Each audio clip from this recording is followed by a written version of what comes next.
Бајколент. Аудио бајки.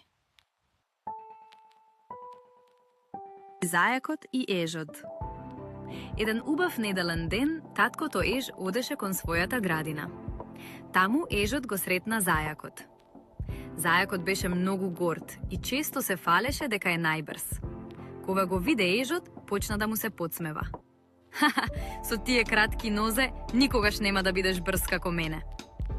Ежот се налути, но остана смирен и рече: Ајде да се тркаме, ќе видиме кој е побрз. Зајакот веднаш се согласи, сигурен дека лесно ќе победи. Ежот отиде дома и кажа на својата жена што се случило. Таа се загрижи. Како ќе го победиш зајакот? Тој е многу побрз. Но ежот имал план. Ја замоли жена му да му помогне. Кога почнала трката, зајакот тргнал многу брзо. Ежот пак не трчал далеку. Неговата жена стоела на другата страна од патеката.